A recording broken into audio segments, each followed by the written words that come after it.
ministerial nature of all that you do. Whether you go to the marketplace or you go to the First Church on the corner, we want you to know that you're called to be a minister of Jesus Christ. And so, we're happy if our presenters present from that area or from that trajectory. I do want to say thank you to Ace Paving and Scrap Metal, Buckler Ministries, Corporate Fleet Management, ICHA Ministries, Salem Park Church, and 610 Coffee Company for being a sponsor for this particular gathering. We appreciate their giving so very, very much. Please make Brother Plank welcome and give him your attention as he comes. Well, praise the Lord. Good to be here at Union Bible College this morning, and thank you so much for coming. Brother Clayton, if I could have one of those handouts, because I need to know what I'm supposed to talk about. Thank you so much. Oh, the foundation for teamwork, family. So good to see all of you. Thanks for coming out. Genesis chapter 1, verse 1, God created the heaven and the earth. It says in that chapter, the earth was without form and void. Now, I don't know what all that means. I actually had a teacher in Bible college who believed in the gap theory. Don't know if you ever heard of it before.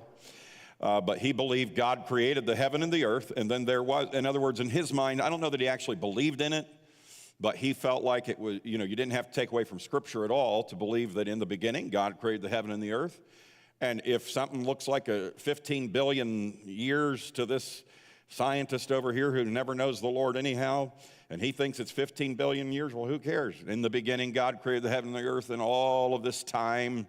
And then there came a time, he says, the earth was without form and void, and darkness was upon the face of the deep. You really don't know how long that was.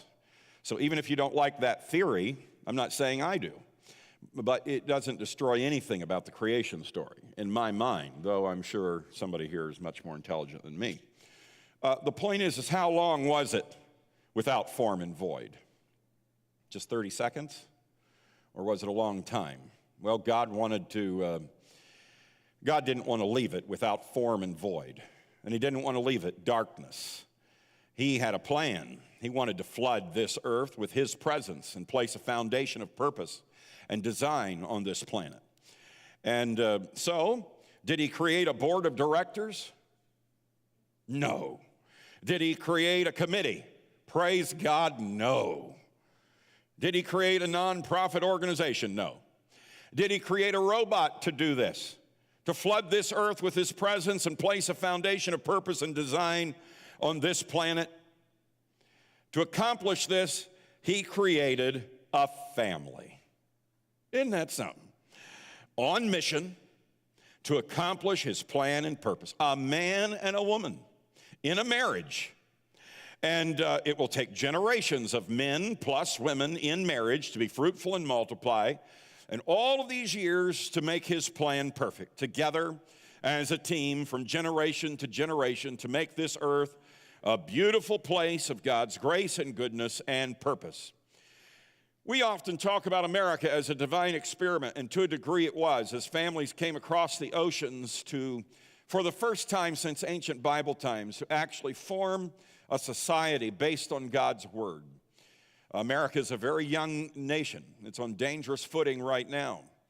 And we don't know, how long it actually will survive as a country, because its initial beginning and huge growth to become the major power in the world was all because the forefathers looked at it as a divine experiment to put God first. The first thing they did when they landed here was knelt on the shores of that water and prayed and dedicated themselves and this country to God. In God we trust is still our motto. But long before the world was tainted by sin, God had a plan for all humankind, and the foundation of everything that was or is was the family. Do you understand why the perversion we now see involving gender, marriage of man plus man, we all get sick of hearing about it. But the gender issues, the marriage of man plus man or woman plus woman, the murder of our children and abortion, the cheap sex, this is all a satanic attempt. This isn't just ordinary sin. I mean, sin is sin, but this is all a satanic attempt to hijack the eternal plan of God, which was the family. It is not just the traditional family model that we seek, and we seek to keep in our churches and in our schools.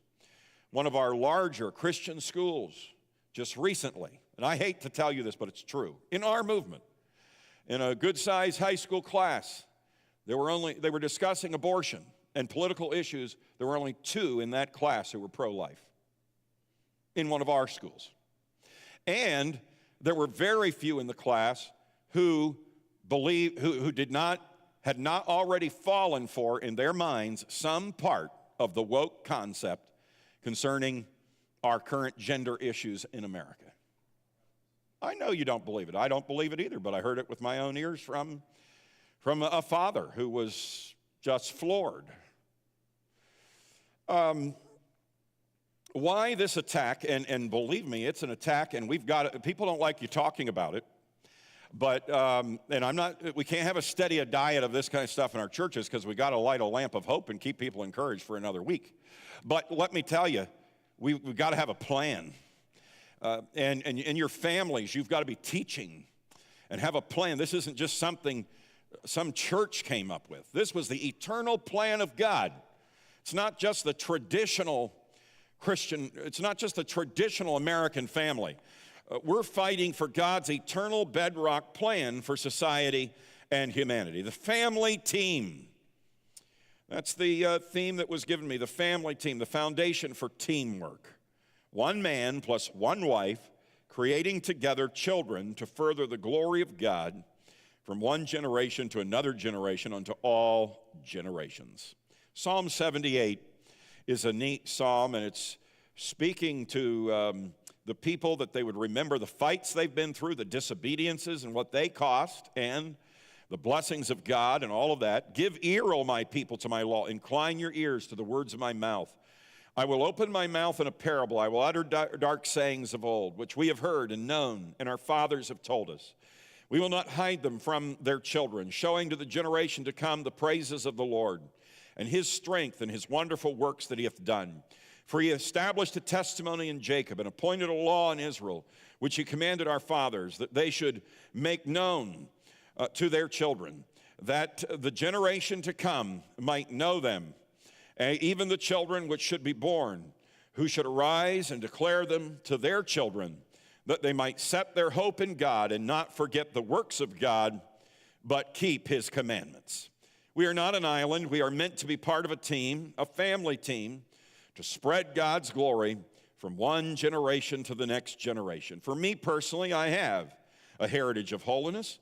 I'm a third-generation holiness preacher from my mother to my mother's dad, to my dad, to me.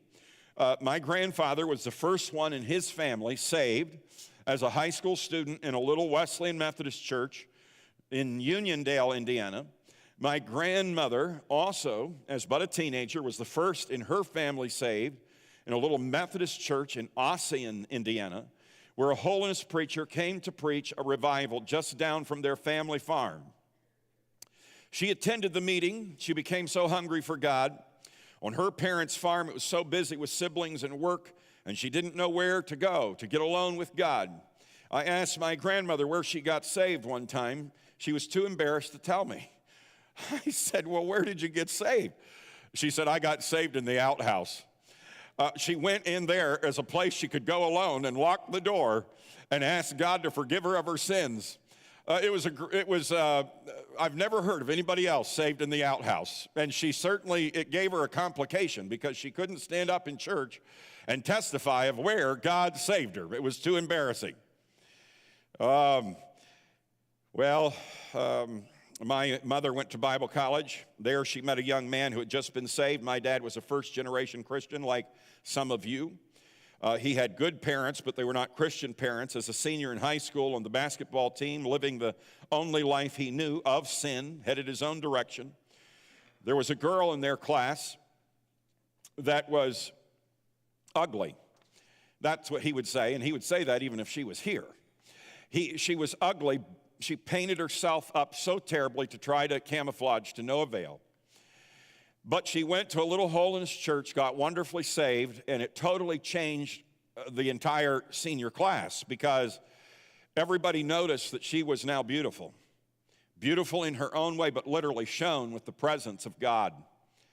All of that paint was gone, and it was just such an incredible change in Beverly that it made an impact. And when she began inviting kids to the revival meeting at the Little Holiness Church that had just been established a mile and a half from my dad's home, their farm, he went one night to revival meeting, and the first night in a revival meeting, he got wonderfully saved, and it totally changed his life. Answered a call to preach, went to Bible college, met my mother, and today I am a pastor. My son is a pastor. I often think of Brent Vernon's song that God, no question, helped him to write. I printed the words there. I've been given something that does not contain a price. And I'll tell you what, I get mad, and I think it's righteous indignation at how quickly some of our young people throw away something that's so valuable. I am a third-generation holiness person. Do you think for one instant I want to stand before God and say that I've thrown that all away for some other easier, newer, brighter way? Do you think I want to stand before God? Was my heritage perfect? No. If any of you know my dad, you know it's a miracle that I'm here today. But of course, our homes are not necessarily perfect. We've all seen things in the church and around that don't always make us happy, and I'm very sad that occasionally there's someone that I will meet, as I have. I was even sharing with Brother Buckler last night something that just killed me recently, of a pastor who had a moral failure and messing with kids in his church. And so if you've been a victim of that kind of thing, Brother Nichols, I think, I have to have patience with some of those people when they're,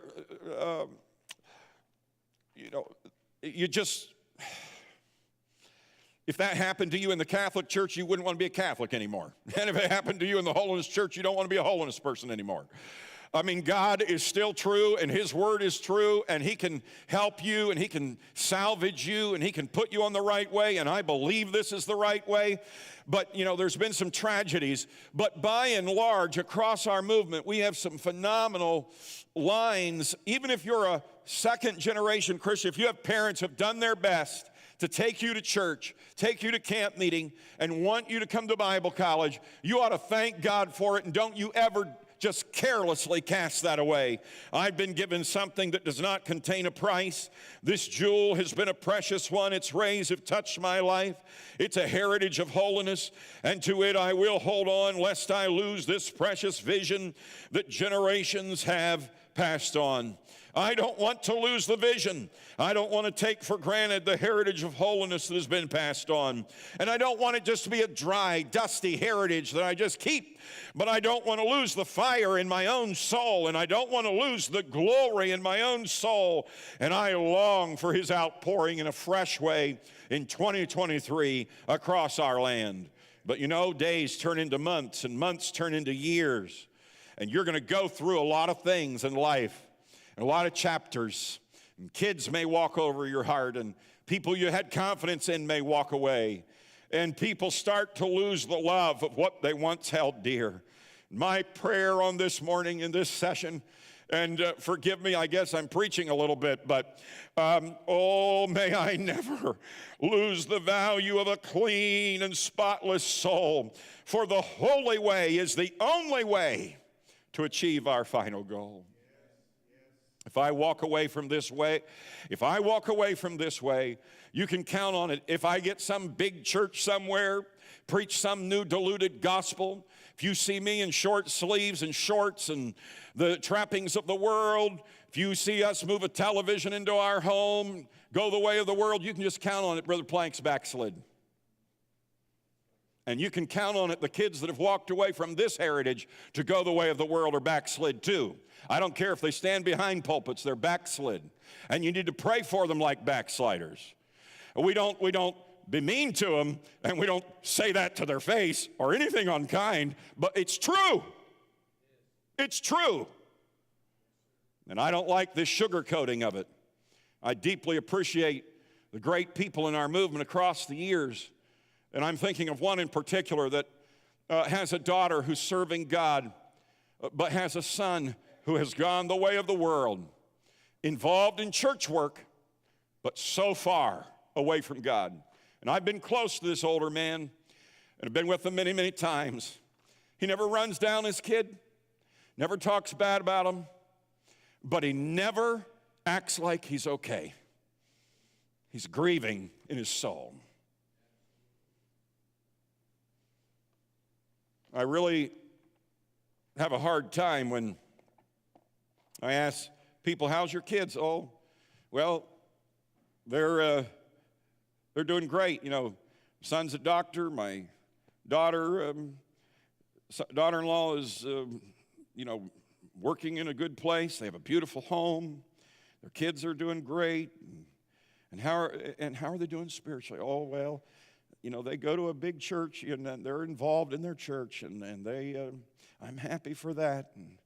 But they didn't go our direction. Well, it's not our direction. This is God's direction. If my kids go another direction, it'll kill me. And I'll be praying for them as backsliders.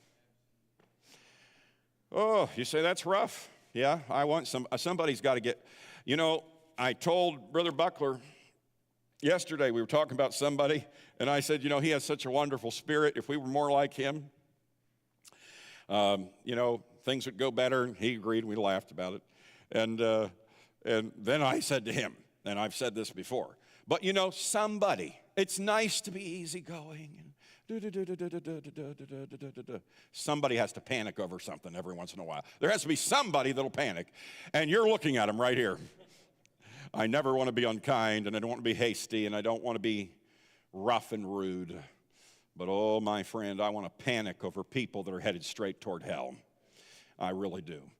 Well, that wasn't in the notes, and it's not in your handout either. So, in a Bible college like this, we have the Bible plan of husband, wife, kids, and now first generation, second generation. We have it in two ways. We have kids here, like me, who have a heritage of holiness in their own family, going back a generation or two, or maybe further. Okay? And then we have kids here who have a heritage of holiness through another line. Maybe it was a Sunday school teacher who knocked on your door, invited you, and you came on a church bus, and nobody else in your family is a Christian.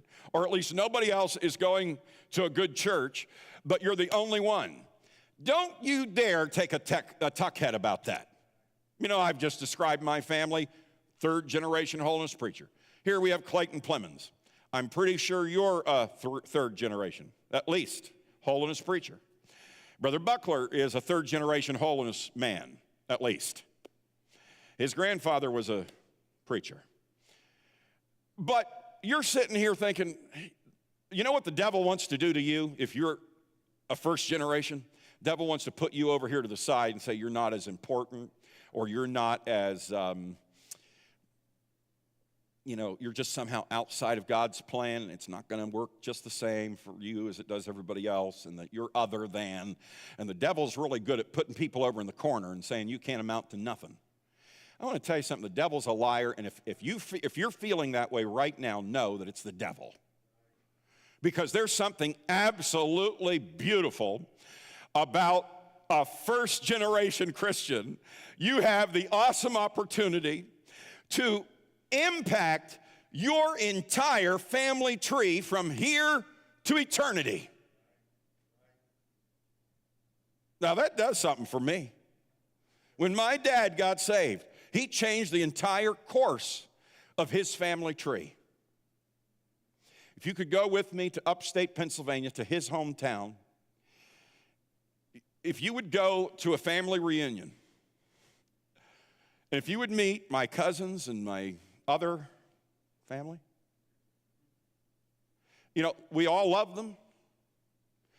But I'm just telling you, folks, it's an honor. If God dug you out of that, it's an honor to be a first-generation Christian. So this all includes you here today. Don't you ever think you're less than or other than. Sure, I admire the Edwards family. I really do. I admire the Stetler family. I think that's just awesome. You've heard the Stetlers talk about old Sister Stetler getting saved, and then, look at all these generations, and even now the new generation, I'm pretty sure. So, you had Kenneth and Jules Stetler taught at God's Bible School, and then now you have Daniel and Daryl and David and all of these kids serving the Lord. Steve went to heaven just last year, 2 years ago. They're all serving the Lord. Now their kids, some of them are in the ministry. Now we're into several generations. I think that's all awesome. Don't look at that and say, well, I wish that was me. Say, by God's grace, that will be me. By God's grace, we're going to sit in these sessions about the home. We're going to learn all we can learn to make our home strong, put a foundation down so that it's going to be a great family. Kids, grandkids, great-grandkids, this is the beginning. And when they look at our genealogy and our family tree, they're going to look back to you. Say, my family had nothing to do with God in the family line until God got a hold of, I don't know, whoever you are. Oh, my friend Dan Durkee. He was raised in a heathen home right here in America. They picked him up for Sunday school in the church bus. God saved him. He started a new family generation of serving Jesus. I went down to his dad's funeral, clear down in Mississippi, I think, down during COVID it was. Went down to his dad's funeral. It was just a graveside because of all the strict rules. It's something I'll never forget because it was right in the worst time of COVID when people were scared to death, and it felt like Jesus had come back and I had missed it. All the airports were completely empty, and all the streets were empty, but I wanted to go to Dan's dad's funeral, and so I went down, and here we are at this funeral. And here's Dan and his wife and all of his kids singing around the grave. I want us all to be together in heaven someday. Oh, I'm telling you, first generation Christians thrill me. And you're going to be the first generation of something great. Well, let's see. This plan can only be complete when together the family is a team. In Genesis chapter 1, God said, make order out of nothing. One man, one woman having children to create a beautiful life here on earth. Sin comes. It wrecks, it mars, and God is tempted to take a giant eraser over the whole thing. And but he has a man, he has a dad who has a team called a family, and God says, Noah, build an ark for the saving of your household. And he commissioned Noah to do it again, make order out of chaos. The flood comes, destroys everything. And when flood waters disappear and the ark is resting again on solid ground, one man and one woman with their children become a team to establish order out of chaos in a new world. Guess what? We're living in a world without form or void. Chaos. Sin is ruling. Sin is killing and destroying, and the commission is still the same. God is not creating robots. God is not creating organizations as his final best plan. God is raising you, young man, to marry a young lady, and together you have children, and together you pass from one generation to the next the glory of God. That's actually on this paper. It's on the second page. God is raising you. God is raising a young man to marry a young lady, and together, have children, and together, I'm reading my handout so that I know what I'm supposed to say. One generation to the next, the glory of God, the hope and purpose and mission of the church. It's all about the family as a team. It's all about one man plus one woman. It's a big deal what happens on this campus when friendships begin and dating begins. We really make a joke of it for years about how, you go to Bible college, to find a wife or find a husband. And I'm very sensitive to the fact that not everybody does. And let me tell you, God has a plan for you. If that doesn't happen, it's not like you throw your life away. God has a plan. There's some people that God seems to have, singleness is not a curse as much as it's God uses them in a great way in that role. And you can have your own family. You can adopt You can adopt people to love and care for and influence. And some of the greatest influencers at Bible colleges across the years. I'm thinking of Nettie Peabody. I'm thinking at GBS. I'm thinking of the dear lady that passed away recently from here that was such an influence. Yes, I don't think she was ever married, was she? But what did she do? She just kind of adopted Union Bible College as her family. And so, you're never a waste. And so I'm always sensitive to that. But we make light of it when the truth is it's probably more important than anything else that happens here are the weddings that come out of this place. Because you're finding a good companion, and that's God's plan. The family is a team made in heaven to accomplish the will of God on earth. On this team, number one, every person matters. In your family that God blesses you with, every person on that team matters. They will not be alike. They will have unique personalities with unique differences. It is unbelievable the differences in one single family. If you would meet my brother John and my brother Andrew, you would think that all three of us come from different homes. We just so different, all three of us. And truly on a family team, we celebrate those differences. This is not woke pablum, and not to be confused with the celebrate diversity mantra of the woke society, but I'm speaking about God's awesome creation in one family, your family that you will have. Unique personalities that make your family team so special.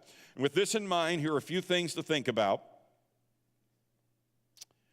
Always celebrate every member. Don't ever have favorites. Mother with a lot of kids, they said, surely one of them is your very favorite. They begged and begged to know which one truly was her favorite. And she finally relented. She said, if there's one that's sick, that's my favorite for that moment. Don't ever have favorites. They're all your favorite. Every person matters. And celebrate every member. Be generous with praise. It just is amazing how many moms and dads never show affection to their children, never tell them that they love them, never tell them that they appreciate, tell them they're doing a good job. I almost think sometimes we think we're going to make our kids proud. Well, you don't want pride in a kid, but they need to know that you appreciate their efforts and you love them, and you need to tell them. And sometimes, I can't say it's always easy for me. I'm not just an extremely, touchy-feely person, but I on purpose tell my daughter I'm proud of her, and I on purpose tell my son I'm proud of him. And on purpose try to build them up in their strengths. Because I've lived long enough to know how the devil just works on you overtime on your faults. So I'm thankful for their strengths, and I want to build that up. Be generous with praise on your family team.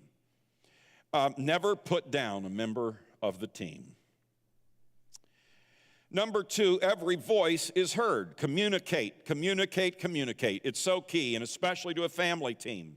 Because we all have different personalities and hang-ups, it may not be easy for every member of the team to communicate freely. So look for your own way as a mom or a dad to communicate with your kids. And it may be different with each one. You may have one that just spills all their guts all the time about everything.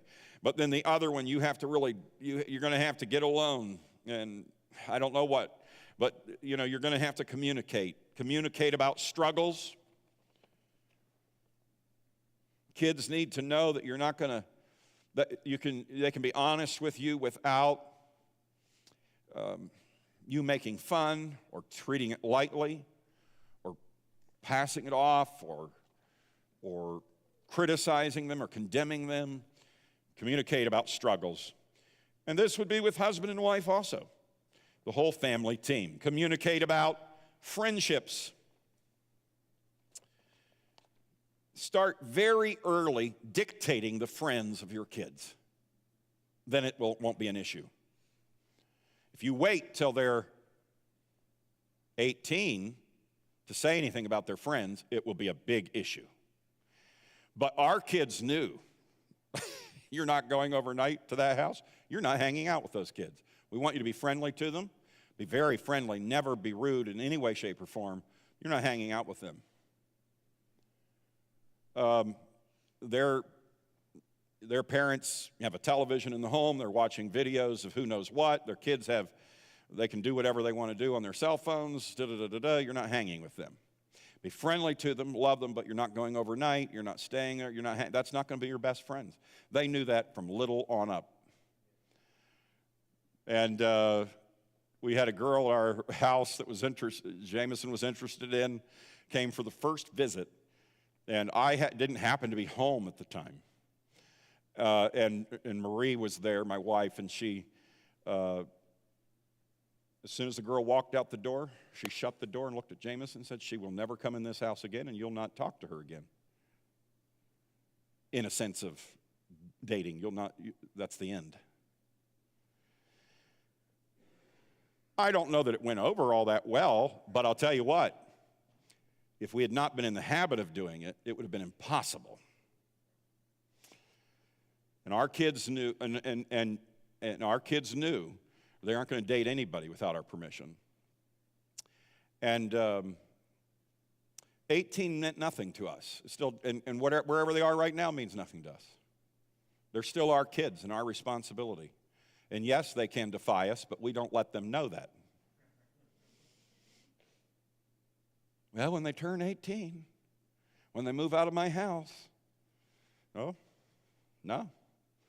Dad's still going to be in the way.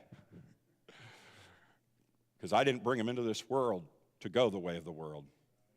Obviously, we all know some things are way beyond your abilities. But by God's grace, train early, talk, communicate often.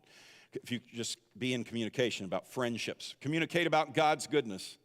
Just communicate as a family about when there's big things in your life that God has done for you. Constantly help your family see the hand of God at work in your lives. He's been so good to us. And we just got to remind ourselves of his goodness. Communicate hope. We're in such a dark world. We really are. I mean, it's unbelievable. Jesus could come today, actually. It's that serious in this world. I mean, if you listen to the news, it's just unbelievable. The nations of the world are lining up against each other. And I know you hate it because you want to live long enough to be married. But and we don't know that today's going to be the day, but it's going to be a day something like this. And the world is dark. What's happening in America is so sick. And there's so much going on. But I just cannot stand when people say, "Oh, I'm glad my kids are raised." I say, hush your mouth. God has brought these little children, these young people right here for such a time as this. And every bit of grace is available to you as it was to somebody, as Mark Mowry when he was a young person many years ago. Amen. And so communicate hope to your kids. All right? Communicate about spiritual standing. This is something,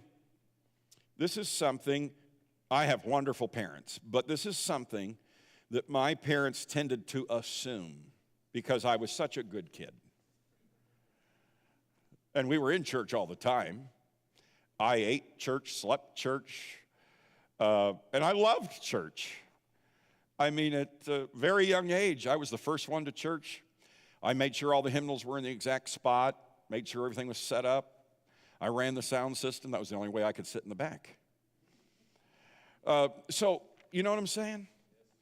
And my parents did just kind of assume a little bit too much. Now, I'm not throwing stones. I have wonderful parents. You know my parents. Wonderful parents. But I slipped through being a big fat hypocrite. Never really settling the issues in my life. But just, I knew how to act and be part, and everybody just thought I was a good kid. But I wasn't a good kid, and I needed God. I'm so glad that he ever blew my cover, and I settled the issues for myself. But I determined that I would talk often with my kids point blank about where they stood with God. And I'm so thankful for that. At their youngest, I was making sure they were ready to meet Jesus. I was making sure they loved Jesus. I was making sure they were saved, sanctified, all through their lives, trying my best. And I don't regret it. It was never awkward for me because I started young. So communicate about spiritual standing. Number 3, every gift is strengthened. We're talking about a family team. Every member of the team has unique gifts, and we seek those gifts out and strengthen those gifts. I look back now at my parents who helped strengthen our gifts as kids. My brother John started picking out songs. I don't know if you know my brother John, but he's a good piano player. He started picking out songs on the piano at age 3. And so we always had a piano in our house so that he could mess around on the piano. And Mom and Dad, we have pictures of John. They bought him a record player, a little record player. We have pictures of him sitting in a chair with that record player, big headphones, as big as his head, listening to music by the hour. They would urge him to play when friends would come or grandparents came. They got him in playing in church early. Music lessons, of course, from an early age. I was interested in history and politics. I am embarrassed at what they allowed me to do. My uncle Jim was killed in Vietnam just before I was born. I was given his name. I grew up with that awareness that my name meant something to my family. And in the month of November, when I go to South Korea for IHC, my brother John and I are paying our own way to go on over to Vietnam. We're going to the exact spot where my uncle was killed. We have the exact coordinates. So that's going to be interesting for me before the end of this year. Another bucket list dream come true that I never thought would come true. And so I grew up with this awareness. And so Mom and Dad allowed me in my bedroom. Everything was red, white, and blue. Okay, flags, pictures of the presidents. I known every president by name, read many, many books.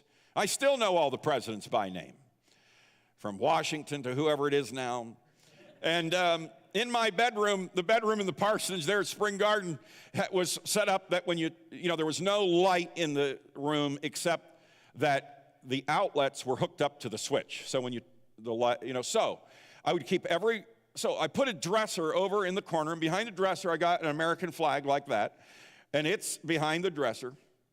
And I put a fan down behind the dresser, and I put a light behind the dresser shining on the flag, and a tape recorder.